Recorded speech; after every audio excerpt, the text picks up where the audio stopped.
السلام عليكم ورحمة الله.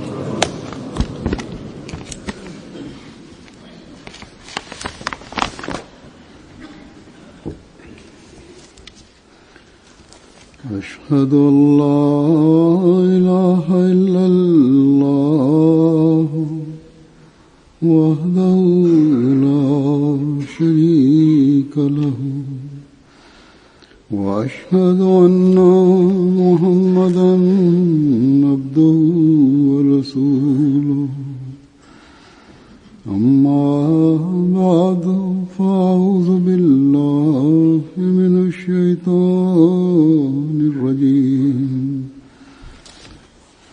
بسم الله الرحمن الرحيم الحمد لله رب العالمين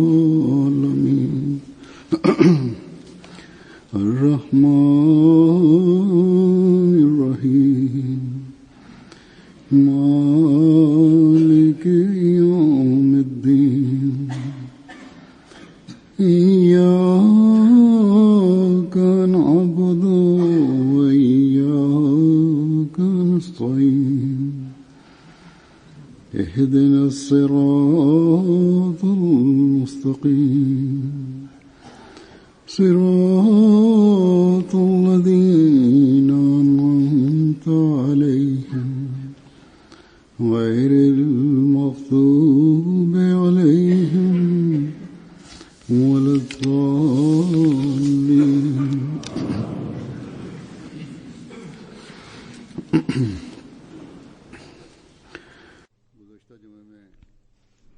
Dans mon précédent sermon, j'avais déclaré que l'État du Pendjab au Pakistan a interdit certains journaux de la communauté et certains ouvrages de la communauté.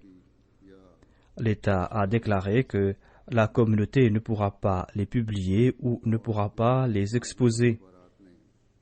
Et certains journaux du Pakistan ont publié des informations à ce sujet. Aujourd'hui, grâce au téléphone, on peut prendre des photos ou l'on peut transmettre des messages. Il y a différents moyens pour transmettre des messages. Et bien, grâce à ces nouvelles technologies, en quelques minutes, les informations sont transmises dans le monde entier. Certaines personnes m'ont écrit à ce sujet. Certaines personnes m'ont envoyé leur fax et ont exprimé leurs soucis à ce propos. Mais que l'on se souvienne que toutes ces choses ne sont pas nouvelles.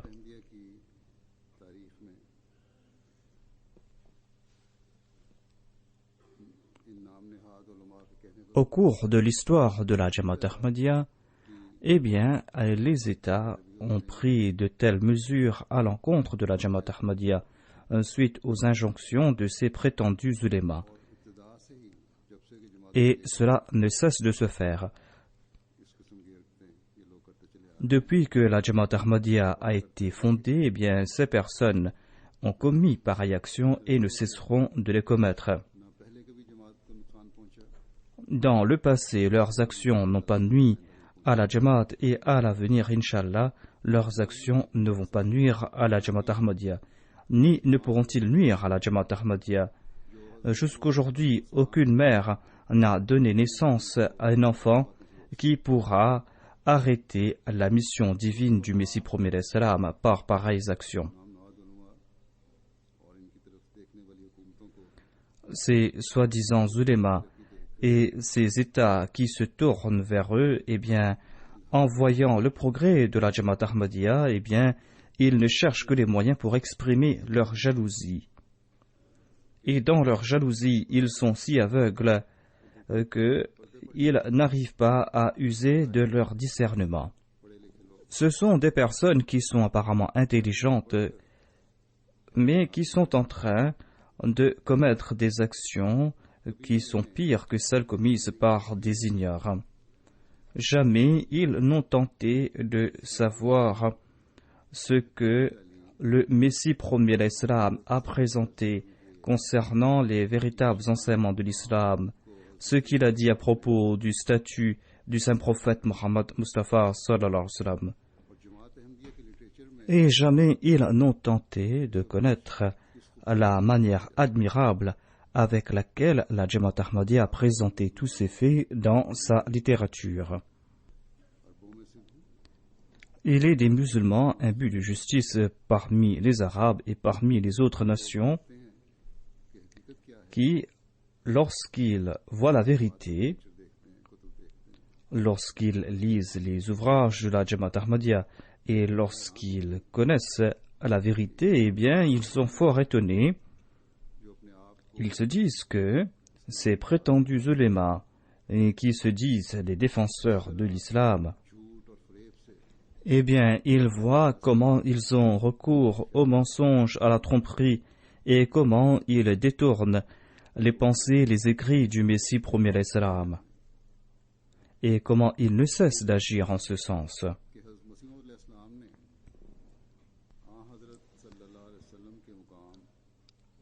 Ces musulmans, lorsqu'ils voient la manière dont le Messie premier l'Islam a présenté le statut du saint prophète Mohammed paix soit lui, ainsi que les beaux enseignements de l'islam, eh bien, lorsqu'ils voient tout cela, grâce à nos émissions en direct sur la MTA et grâce à des lettres, la plupart de ces gens qui ne sont pas Ahmadis disent que c'est maintenant, en entendant ces propos, que nous avons compris le statut du saint prophète Mohammed paix soit lui et l'importance de l'islam. Sinon, nos ulémas à nous, disent-ils, nous ont toujours maintenus dans l'ignorance. Les gens comprennent que,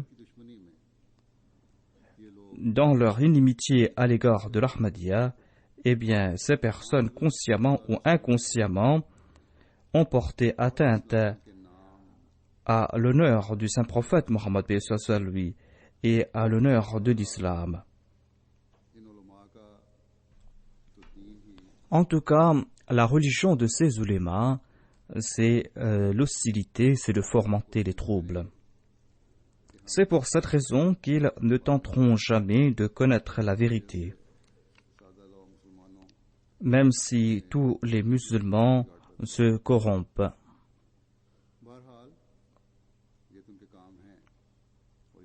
En tout cas, voilà leur vocation, ils ne cesseront d'agir en ce sens, parce que ils accordent plus d'importance à leurs intérêts personnels qu'à la religion, qu'à la foi.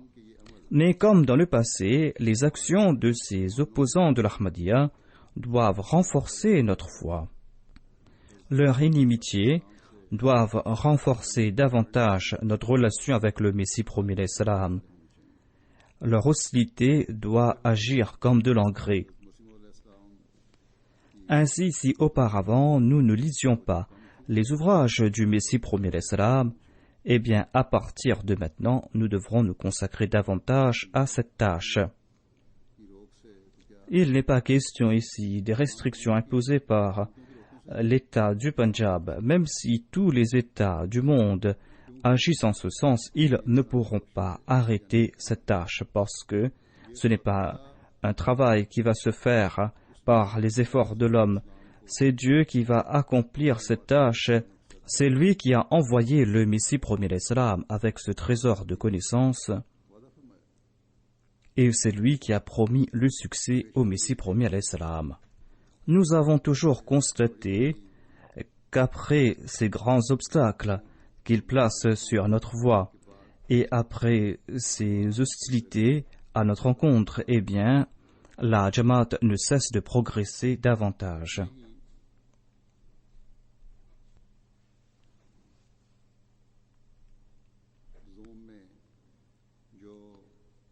Ces actions qu'ils ont entreprises à notre rencontre,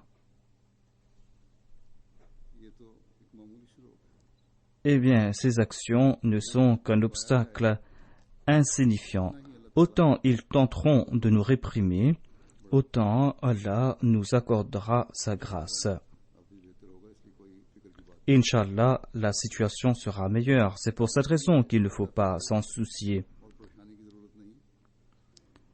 Il ne faut pas se soucier à ce sujet, il ne faut pas s'inquiéter à ce propos parce que aujourd'hui, les ouvrages du Messie promet l'Islam sont imprimés dans d'autres pays du monde. Ces écrits sont disponibles sur des sites web. Certains de ces ouvrages sont disponibles en version audio et on va tenter de les mettre en version audio, Inch'Allah. Auparavant, on se souciait à propos de ces restrictions sur la publication de ces ouvrages et on pensait que cela va nuire au progrès de la Jamaat. Mais aujourd'hui, par la grâce de Dieu, ce trésor de connaissances se trouve dans l'atmosphère.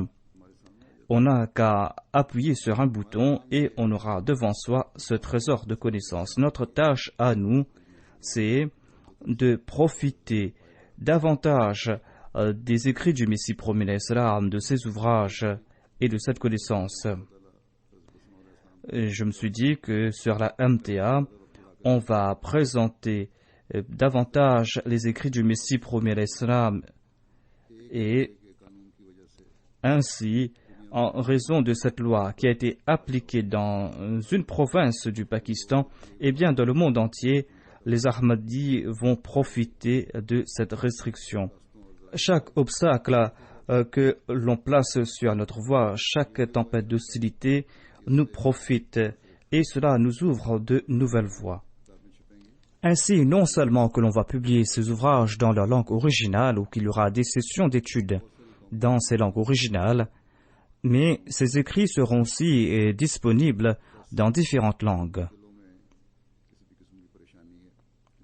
Ainsi, quant à ceux qui sont inquiets, étant donné que les gens m'écrivent à ce sujet, qu'ils se débarrassent de leurs inquiétudes. Ces restrictions imposées sur nos littératures prouvent une chose. C'est quelque chose qui est évident, et de tout temps, c'était là une évidence, à savoir que ceux qui disent que nous aimons le saint prophète Mohammed paix soit lui,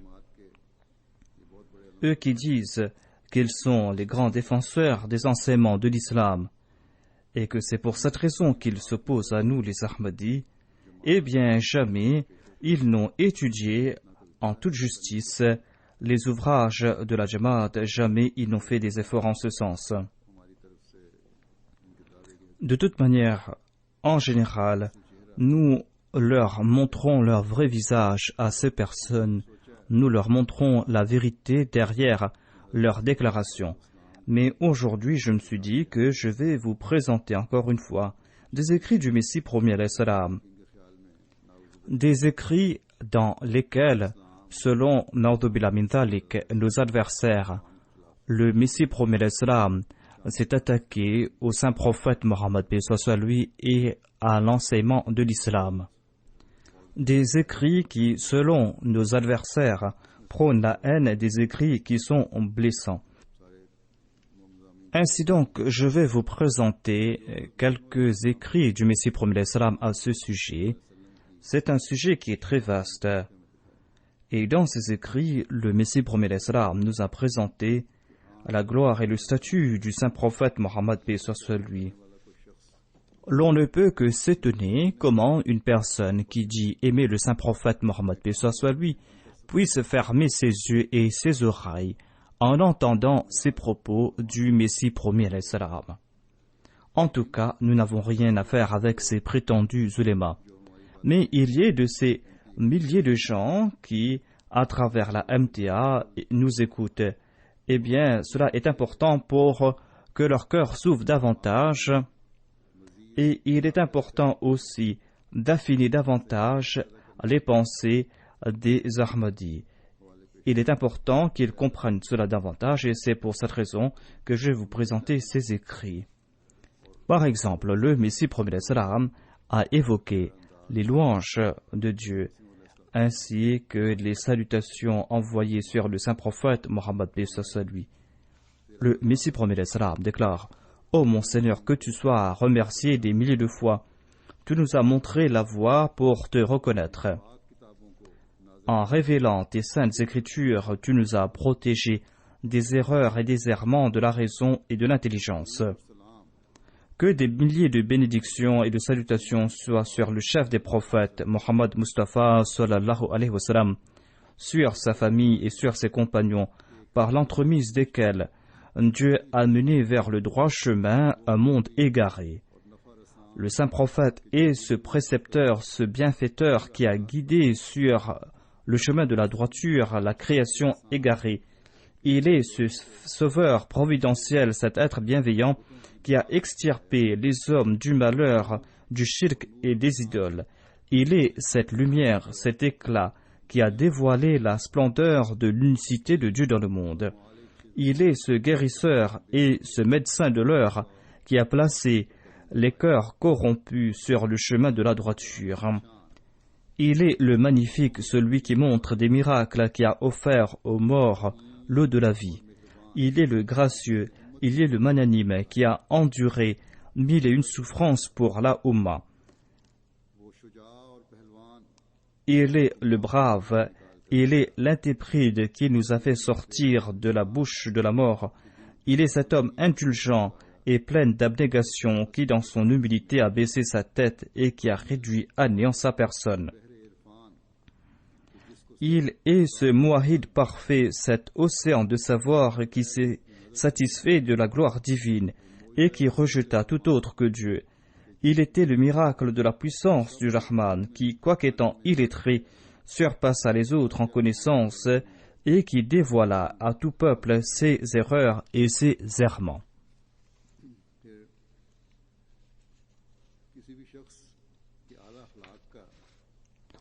L'on connaît les vertus et les excellences d'un individu quand celui-ci se trouve en difficulté ou lorsqu'il connaît la prospérité et détient le pouvoir. Et les prophètes et les élus de Dieu sont ceux qui, d'entre tous les hommes, font montre de ces excellences à leur plus haut niveau. Et d'entre ces derniers, c'est-à-dire de parmi les prophètes et les élus de Dieu, c'est le saint prophète Mohammed sallallahu alayhi wa sallam qui en a atteint le plus haut niveau. Le Messie premier salam nous explique les excellences du saint prophète Mohammed paix soit lui et sa conduite dans l'adversité et quand il triompha. Le Messie premier salam déclare donc: les prophètes et les awliya, les amis de Dieu, sont là pour servir d'exemple aux hommes dans chaque sphère de la moralité et afin que tout chercheur de vérité les imite dans la constance que Dieu leur a conférée. C'est-à-dire qu'ils doivent tenter de suivre cette voie. Il est une évidence que les excellences d'un individu se manifestent à leur moment opportun.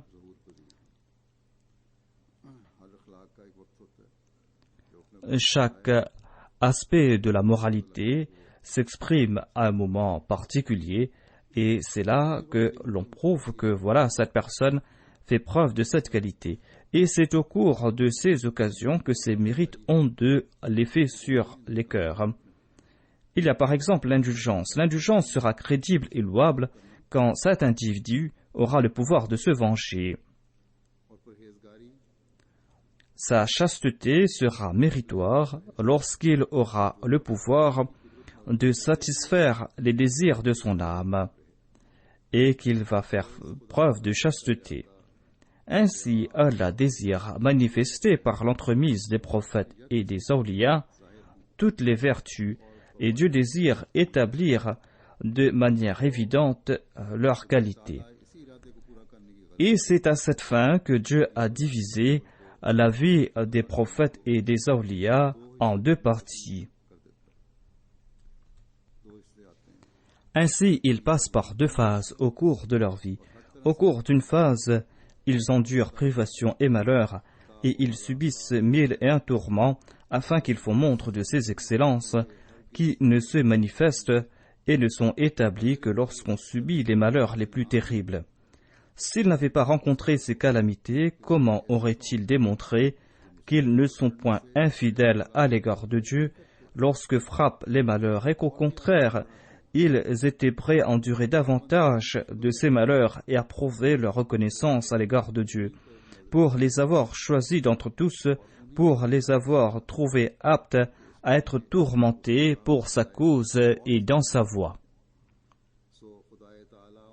Ainsi, Allah les frappe de malheur, afin de dévoiler aux hommes leur patience, leur persévérance, leur vigueur, leur constance, leur fidélité et leur bravoure. Et afin qu'ils soient à l'image du dicton qui dit que la constance est supérieure au prodige. Car l'on ne peut faire montre de la constance parfaite sans subir les malheurs les plus terribles. L'on ne saurait faire montre de la plus grande constance et de la plus grande persévérance sans endurer les plus grandes calamités. Et ces malheurs sont en vérité des faveurs spirituelles pour les prophètes et pour les awliya.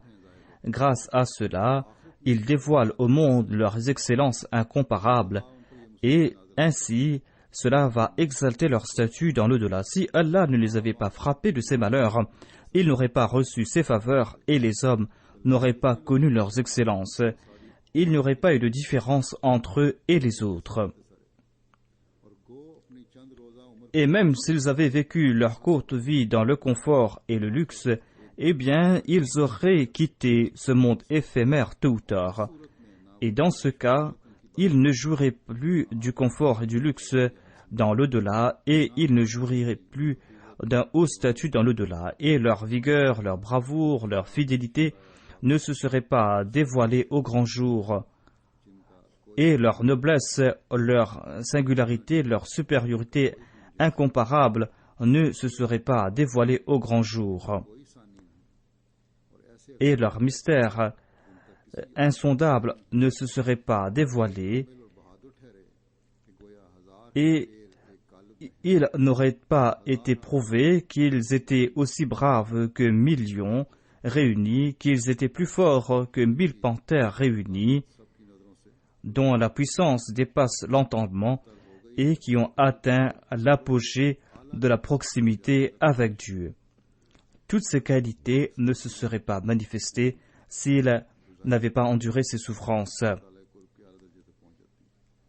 Et c'est quand toutes ces qualités se manifestent que ces prophètes et ces awliya atteignent le haut degré dans la proximité de Dieu. La deuxième phase dans la vie des prophètes est celle dans laquelle ils atteignent le sommet de la victoire et du prestige et de la fortune, de sorte qu'ils soient en mesure de démontrer ces qualités essentielles et qui ne peuvent être démontrées que par celui qui bénéficie de la victoire, du prestige, de la richesse, du pouvoir, de la souveraineté et de la puissance. La possession de la richesse et du pouvoir est une condition essentielle afin de prouver que l'on dispose de ces excellences que sont l'indulgence à l'égard de ses bourreaux, à l'égard de ceux qui nous ont offensés. C'est là que l'on pourra prouver que l'on aime ses ennemis, que l'on souhaite le bien à celui qui souhaite du mal pour soi. Et le fait qu'on n'aime pas la richesse et que l'on sombre pas dans l'arrogance en raison de sa fortune et que l'on n'est pas avare et que l'on est généreux et qu'on n'utilise pas sa richesse pour satisfaire ses viles passions et qu'on n'utilise pas de l'autorité comme un outil pour commettre des agressions et de la tyrannie. Ces vertus, on ne peut les exercer que lorsque l'on possède à la fois la richesse et l'autorité.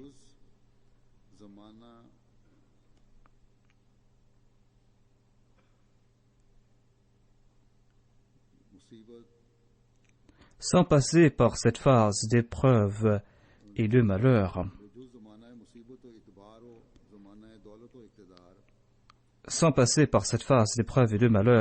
ainsi que celle de la prospérité et de l'autorité, sans passer par ces deux phases, l'on ne pourra manifester ces deux types d'excellence. C'est-à-dire que on doit passer par cette phase de difficulté et de triomphe. C'est là que l'on pourra faire montre de ces qualités.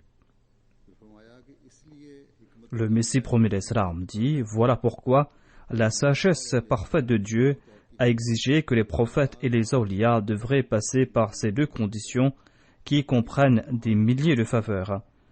Ces deux conditions, cependant, ne suivent pas le même ordre pour chacun de ces personnes.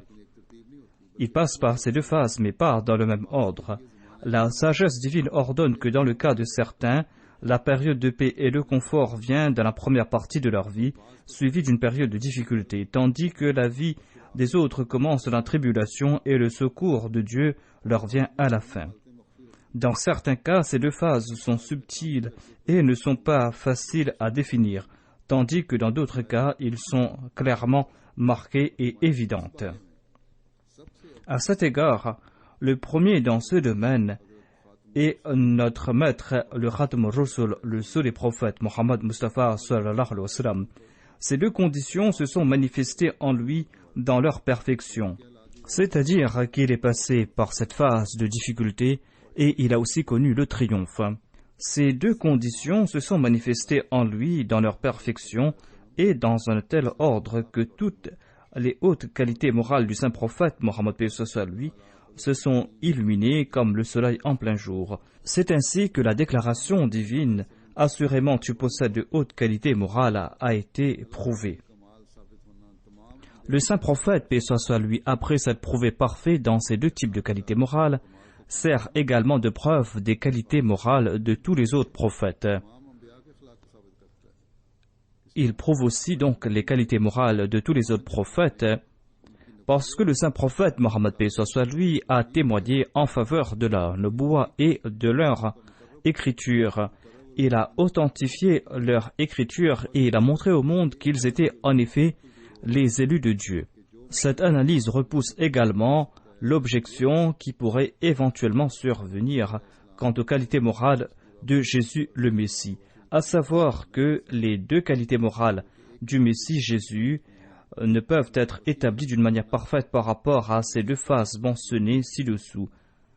Parce que si Jésus a montré de la patience dans la détresse, la perfection de cette qualité aurait été démontrée s'il avait obtenu l'autorité et le pouvoir sur ses persécuteurs et qu'il avait pardonné ses oppresseurs du fond de son cœur, tout comme l'a fait notre Maître.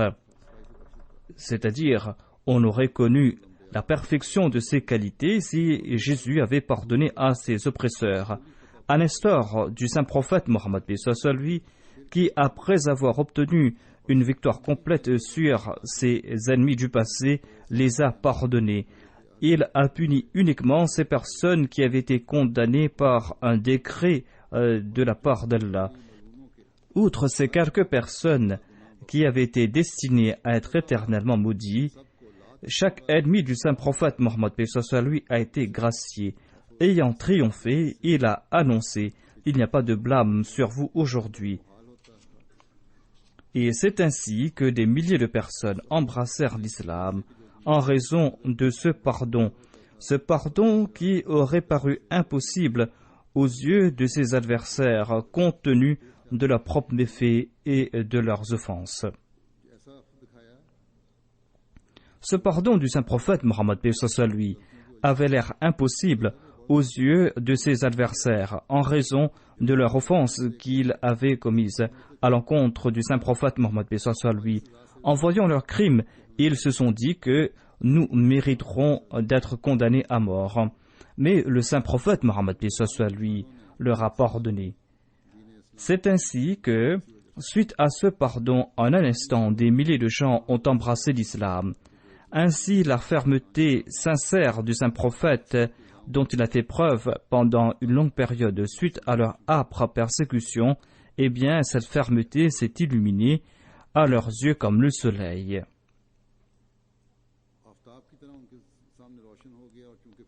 Cette persévérance s'est dévoilée comme le soleil. Selon la nature de l'homme, l'homme connaîtra ô combien grande est la patience de l'individu ainsi que sa dignité, après que ce dernier ait pardonné à ses persécuteurs, après qu'il ait eu le pouvoir de les punir et de se venger. C'est-à-dire, le saint prophète, paix soit lui, a subi une longue période de persécution, et l'on pourra prouver sa patience lorsque, après avoir subi cette persécution, il a eu le pouvoir sur ses adversaires et sur ses bourreaux et qu'il a pu les pardonner. Voilà les qualités qu'a démontré le saint prophète Mohammed paix soit sur lui. Ainsi, la patience, la douceur et l'endurance, des qualités qui sont attribuées à Jésus, n'ont pas été pleinement démontrées. Il n'est pas évident qu'il a été patient et indulgent volontairement ou parce qu'il était contraint de le faire, parce que Jésus, le Messie, n'a pas acquis le pouvoir et l'autorité afin qu'il puisse pardonner ses ennemis ou se venger d'eux.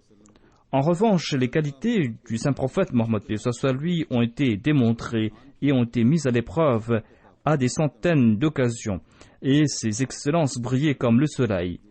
Les vertus que sont la bonté, la grandeur de cœur, la munificence, l'altruisme, la virilité, le courage, la chasteté, le contentement, le fait de se détourner du monde, eh bien, toutes ces qualités ont brillé dans le cas du saint prophète Mohammed paix soit sur lui.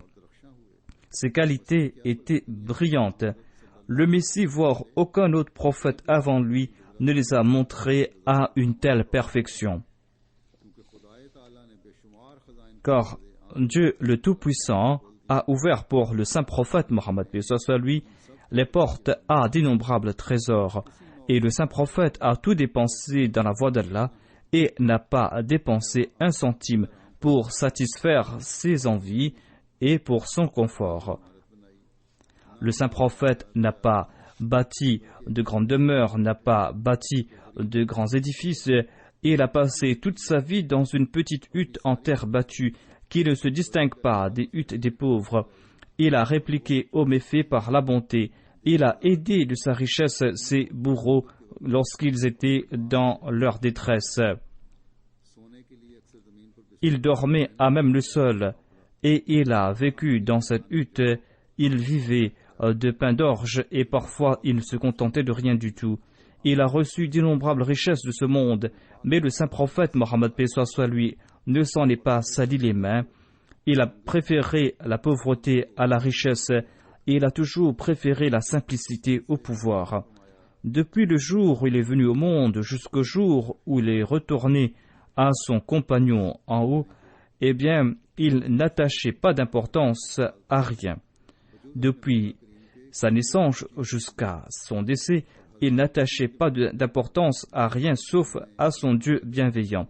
Et pour l'amour de Dieu, il a donné la preuve de son courage et de sa fidélité, de sa constance sur le champ de bataille contre des milliers d'ennemis quand la mort était une certitude. De même, le Dieu bienveillant a manifesté de manière incomparable en la personne du saint prophète les excellences morales que sont la générosité, le contentement, le courage, la bravoure, l'amour divin. Ces excellences n'ont pas été affichées à ce niveau dans le passé et ne le seront pas à l'avenir. Le Messie premier d'Islam déclare que c'est ainsi que Dieu a parachevé la révélation et le prophétat par l'entremise du saint prophète. Toutes les faveurs sont arrivées à la perfection par son entremise. Et ceci est une faveur qu'Allah confère à la personne de son choix.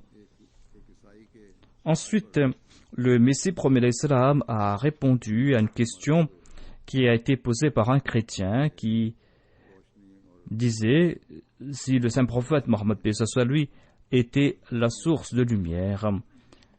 Le Messie premier d'Islam dit que ce chrétien disait que Jésus, le Messie, avait dit « Venez à moi, vous tous qui êtes fatigués et chargés, et je vous accorderai du repos. » Il a dit que je suis la lumière et la voie, et qu'il est la vérité et la vie. La question du chrétien était est-ce que le saint prophète Mohammed paix soit sur lui avait prononcé de tels propos à son sujet. Le Messie premier d'Islam a répondu dans le Saint-Coran, Allah déclare Qul in kuntum tuhibbuna Allah fattabi'uni yuhbibkumullah wa yaghfir lakum dhunubakum. C'est-à-dire, dit si vous aimez Allah, alors suivez-moi, et Allah vous aimera et vous pardonnera vos péchés. Et Allah est très pardonnant, miséricordieux. La promesse est que celui qui me suivra sera le bien-aimé de Dieu. Cet énoncé surpasse les propos de Jésus car il n'y a pas de statut plus élevé que celui qui a été récipiendaire des faveurs divines. Qui osera se proclamer lumière en face de celui qui est la voix qui fait de l'homme le bien-aimé de Dieu? D'où la raison pour laquelle Dieu a conféré le titre de lumière au saint prophète Mohammed sallallahu alayhi wa sallam dans le Saint-Coran, tout comme il a été dit Qad ja'akum minallahi nur, c'est-à-dire une lumière de la part d'Allah vous est venue. Ensuite, en évoquant certaines faveurs du saint prophète Mohammed paix soit lui, le Messie promis alayhi salam déclare: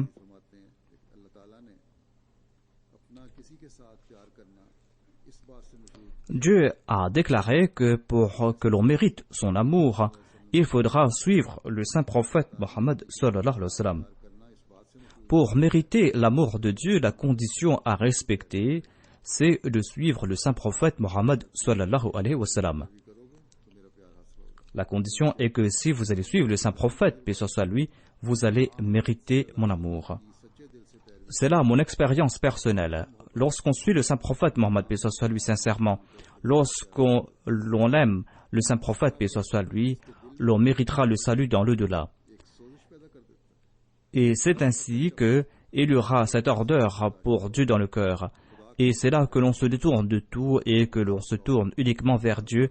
C'est là que tout son amour et toute son ardeur ne sont consacrés qu'à Dieu. Et c'est là que Dieu manifeste sa gloire en cette personne. Et cette personne voit cette lumière, a été attirée vers Dieu. Et c'est là que cette personne a le dessus sur ses penchants et sur ses plaisirs. Et c'est là que Dieu montre son miracle en sa faveur et ses signes miraculeux en sa faveur. Ensuite, le Messie premier l'Islam nous fait comprendre que l'homme parfait, c'était le saint prophète Mohammed, paix soit lui.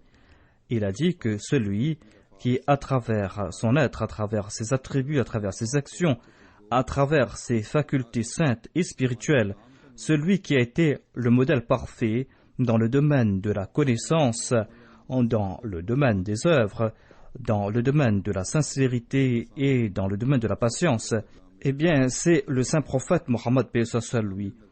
L'homme qui était le plus parfait en tant qu'homme et en tant que prophète et qui est apparu avec les bénédictions les plus parfaites à travers lesquelles une résurrection et un renouveau spirituel ont manifesté le premier jugement en ce monde. Celui qui a ravivé ce monde mourant, ce prophète béni, c'est le sceau des prophètes, le commandant des vertus, la fierté des prophètes, Mohammed l'élu, sallallahu alayhi wa sallam. Notre Seigneur envoie sur ce prophète bien-aimé tes grâces et tes bénédictions que tu n'as jamais accordées à quiconque depuis la création de ce monde. Si ce grand prophète n'avait pas apparu au monde, eh bien nous n'aurons pas eu des preuves de la véracité des prophètes mineurs tels que Jonas, Job, Jésus, Malachie et Zacharie. Nous n'aurons pas de preuves concernant leur véridicité. Bien qu'ils fussent tous les favoris et les bien-aimés du Dieu Tout-Puissant, ils sont tous sous l'obligation de ce prophète, sous lesquels ils furent reconnus et acceptés par le monde. Ô Allah, envoie tes bénédictions sur lui et sur ses adeptes et ses compagnons. Ensuite, en évoquant certaines faveurs du saint prophète Mohammed paix soit sur lui, le Messie premier l'Islam déclare: Dieu nous a envoyé un prophète qui est distingué dans tout ce qui est vertu, celui qui possède toutes les excellences, celui qui a outrepassé tout le monde. Il est le Khatam, le sceau de tous les messagers. Il est le prophète promis qui est apparu dans la mer des villes, le saint prophète Mohammed paix soit sur lui. Car les récipiendaires de ses faveurs n'ont cessé de le louanger. D'ailleurs, il mérite les éloges parfaits car il a déployé des efforts colossaux pour sa Oumma et a érigé haut l'édifice de la foi. Il mérite éloge car il a apporté pour nous un livre éclairant et qu'il a été la cible de 1001 tourments pour nous transmettre le message du Seigneur des mondes. Il mérite éloge parce qu'il a comblé les lacunes et les manquements des écritures passées. Et il nous a accordé une charia qui est exempte de toute exagération et de tout défaut et de toute carence. Il a porté la moralité à son apogée et il a pallié les défauts dans la moralité. Toutes les nations de ce monde lui sont redevables. Par son éloquence et par ses révélations qu'il a reçues de la part de Dieu et qui étaient éblouissantes, il nous a guidés sur la voie de la direction. Il a protégé ainsi l'humanité de l'égarement et par son exemple, il l'a mené à bon port. Et à ceux qui ressemblaient à des animaux et des bêtes, il a conféré la parole. Il a affiné le langage et il a rehaussé leur niveau moral. Et il leur a insufflé l'esprit de la direction et leur a fait les héritiers de tous les prophètes.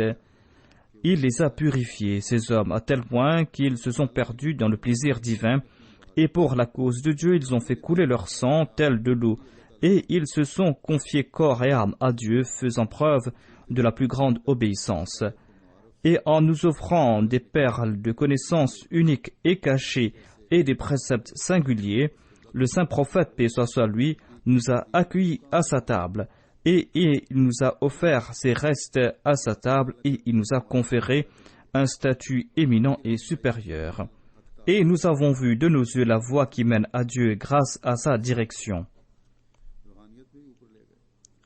Il a rehaussé notre statut spirituel, et il nous a fait atteindre le firmament après que nous nous étions enfouis dans la terre. Ô Allah, envoie des salutations et des bénédictions sur le prophète jusqu'au dernier jour, ainsi que sur les membres purs et vertueux de sa famille, ainsi que sur ses compagnons, ceux qui étaient ses aides, et ceux qui étaient aussi de ceux qui avaient reçu son aide, ceux qui étaient les membres de la communauté choisie de Dieu, ceux qui ont préféré Dieu à leur vie, à leur honneur, à leur réputation, à leurs biens et à leurs enfants. En évoquant son statut de sceau des prophètes, le Messie premier l'Islam nous explique: nous croyons que notre maître, le saint prophète Mohammed sallallahu alayhi wa sallam, est le prophète et le messager d'Allah. Nous croyons que sa religion est meilleure que toutes les autres. Nous croyons aussi que le saint prophète Mohammed, paix soit sur lui, est le sceau des prophètes. Le prophète qui apparaîtra après lui est celui qui aura profité de son instruction suite à ses prophéties. Aucun autre prophète qui n'est pas de cette catégorie ne pourra venir. La Khatm Nabuwa signifie la perfection dans le domaine du prophétat. Notre prophète est le meilleur de tous.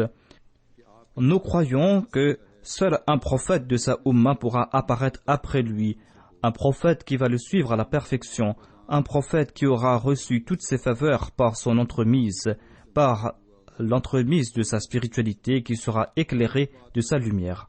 Hormis cette catégorie de prophètes, il ne peut y avoir d'autres prophètes après le saint prophète Mohammed paix soit sur lui. C'est là la vérité. Et cela prouve ainsi la grandeur du saint prophète Mohammed paix soit sur lui. Et seul celui qui se tourne vers le saint prophète entièrement pourra faire montre de ses qualités. Tout autre débat à ce propos est futile. Au contraire, ceci prouve que le saint prophète n'est pas le abtar, n'est pas sans descendant. Ceux doués de perspicacité n'ont pas besoin d'explication à ce propos. Le saint prophète, paix soit sur lui, n'était pas le père d'aucun homme. Or, du point de vue spirituel, le saint prophète était le père des prophètes. Et il avait atteint la perfection de ce domaine. Il était le sceau des prophètes, le chef des élus.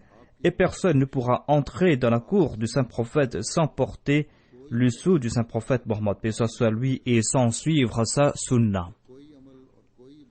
Et aucune action, aucun acte d'adoration, sans l'accepter en tant que prophète, sans suivre sa religion, sans être de sa nation, ne sera accepté.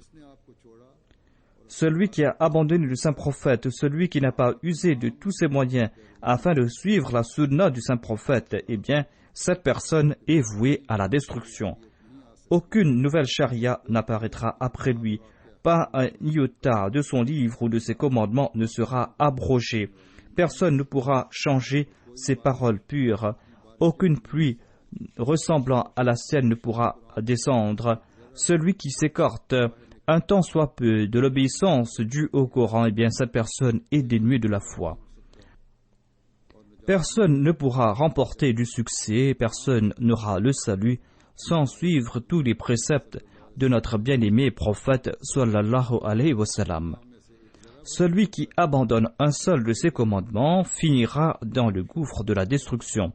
Celui qui est un membre de cette Ummah et qui se dit prophète, mais qui n'est pas convaincu que son instruction, que sa formation dépend du saint prophète Mohammed paix soit sur lui, et qu'il ne pourra pas atteindre ce statut sans suivre l'exemple du saint prophète Mohammed paix soit sur lui, eh bien les actions de cette personne sont vaines. Celui qui n'accepte pas que le Saint-Coran est le sceau de la charia, eh bien cette personne est vouée à la destruction, est un fiefé mécréant et un dépravé. Celui qui se dit prophète sans être de la Ummah, sans profiter des faveurs du saint prophète, sans se considérer comme un fruit de son jardin, sans se considérer une goutte de sa pluie, sans se considérer un éclat de sa lumière, eh bien pareille personne qui se dit prophète est maudite. Cette personne sera maudite par Dieu et ceux qui le soutiennent seront maudites. Aujourd'hui, sous le firmament, il ne peut y avoir d'autre prophète que le prophète qui va suivre le saint prophète Mohammed paix soit lui. Il ne peut y avoir d'autre prophète que le saint prophète et d'autres écritures que le saint Coran. Celui qui s'oppose à cela se voue à la destruction. Ensuite, le Messie premier l'Islam nous explique que le saint prophète est le seul intercesseur pour l'humanité. Il dit pour l'humanité tout entière, il n'y a qu'un seul livre pour la guider, le Saint-Coran, pour tous les descendants d'Adam. Il n'y a qu'un seul messager intercesseur, Mohammed l'élu. Efforcez-vous de cultiver un amour sincère pour ce très distingué et majestueux prophète et ne le préférez à personne, afin que, au ciel, vous soyez du nombre de ceux qui jouissent du salut. Le salut n'est pas un privilège réservé dans notre monde. Le véritable salut manifeste sa lumière en ce monde. Qui est celui à qui est destiné le salut? À celui qui croit que Dieu existe et que Mohammed sallallahu alayhi wa sallam est l'intercesseur des hommes auprès de Dieu et qu'il n'y a pas sous le firmament de messager égal à lui. C'est-à-dire que Dieu existe et que le saint prophète est l'intercesseur entre Dieu et les hommes. Celui qui méritera le salut est celui qui croit que sous le firmament, il n'y a pas de messager égal au saint prophète et pas d'autre livre aussi excellent que le Saint-Coran. Dieu n'a voulu que personne soit immortel, mais ce prophète, quant à lui, est élu et vit à jamais. Moïse a retrouvé la faveur que les générations antérieures avaient perdue et le saint prophète, paix soit sur lui, a retrouvé celle que la lignée de Moïse avait perdue. Désormais, c'est avec un éclat des milliers de fois plus intense que celui de Moïse que la lignée de Mohammed remplace celle de Moïse. L'homologue de Moïse est supérieur à Moïse, de même l'homologue du fils de Marie est supérieur au fils de Marie. Voilà donc quelques écrits que j'ai tirés de ces innombrables écrits du Messie premier l'Islam, dans lesquels il a évoqué la supériorité et le statut du saint prophète Mohammed paix soit sur lui.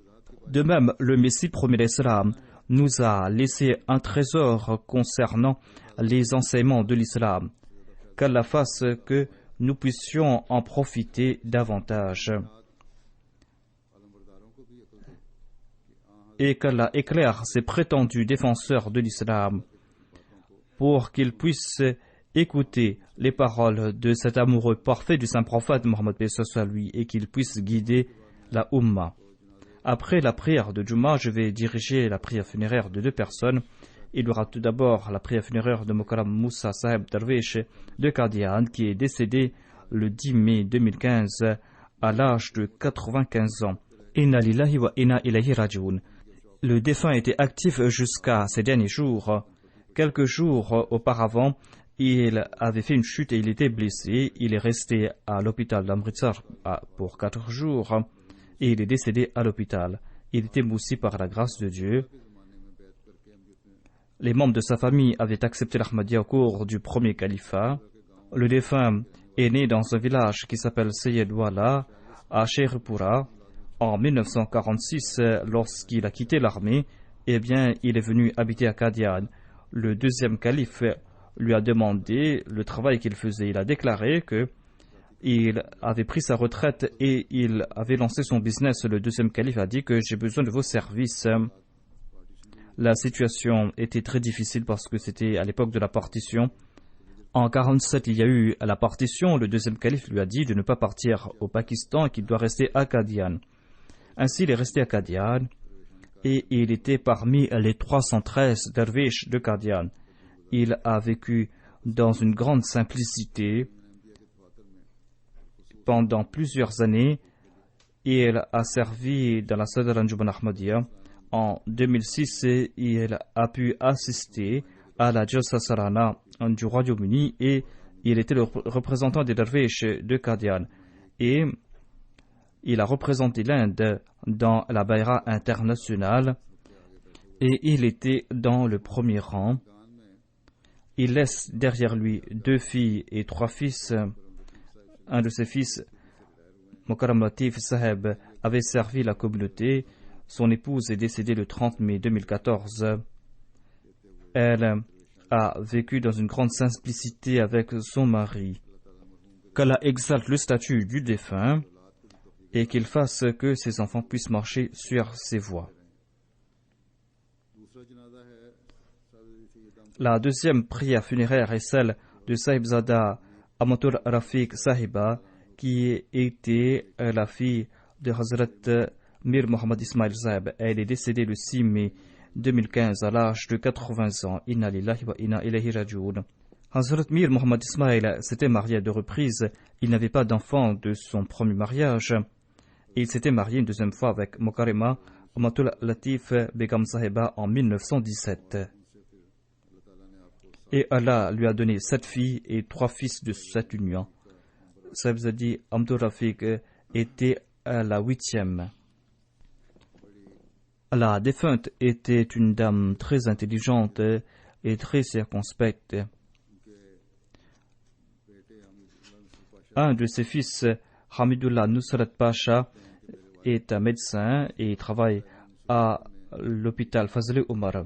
Le fils de la défunte raconte que mon père a accepté l'Ahmadiyya en 1953 et en 1960, Mirza Bashir Ahmad Saheb a proposé la main de ma mère à mon père. Il raconte qu'un de mes oncles maternels était le docteur Mir Muhammad Ismail Saheb, qui était le frère de l'épouse du Messie premier Islam. Et un autre de mes oncles était Mir Ishaq Saheb, qui était un grand érudit. Ainsi donc, Mian Bashir Ahmad Saheb a proposé la main de la défunte à M.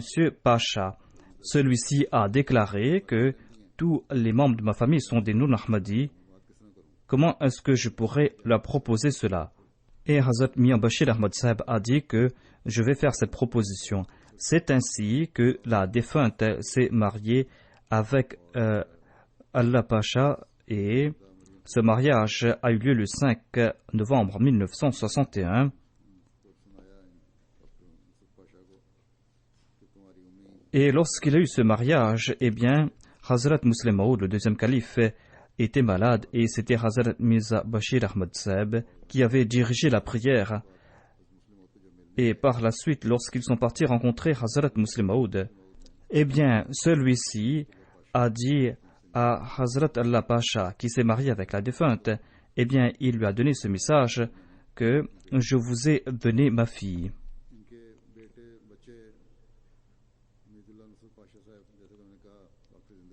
Hamidullah Nusrat Pasha, le fils de la défunte, est un dentiste et travaille à l'hôpital Fazl Omar.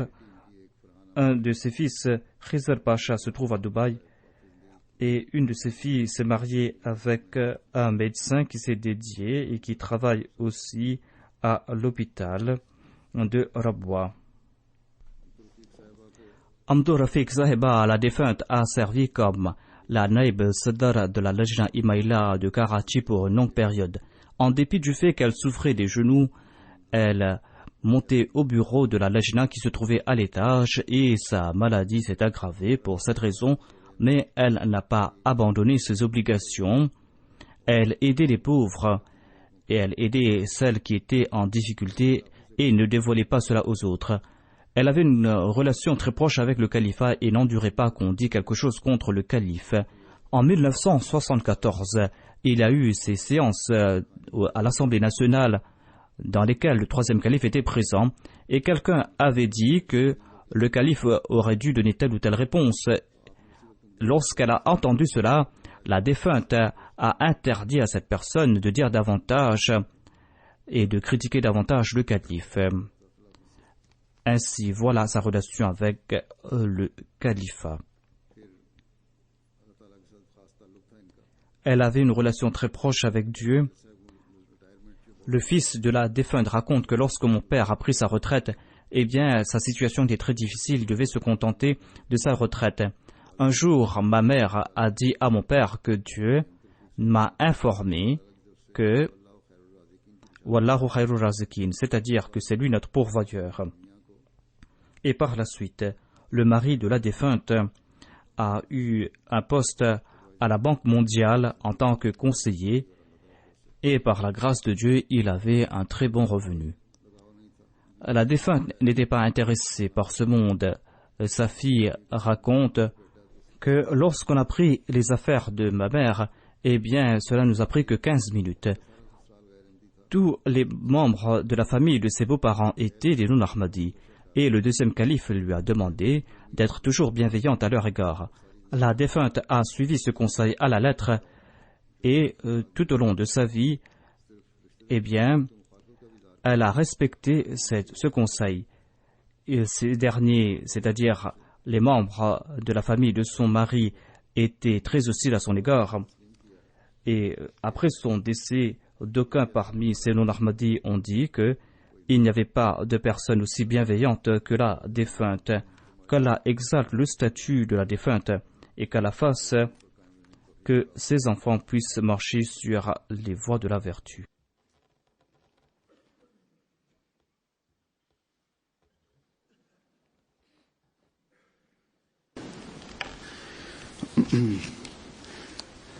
Alhamdulillah, alhamdulillah, nahmaduhu wa nasta'inuhu wa nastaghfiruhu wa nu'minu bihi wa natawakkalu alayhi wa na'udhu billahi min shururi anfusina wa min sayyiati a'malina.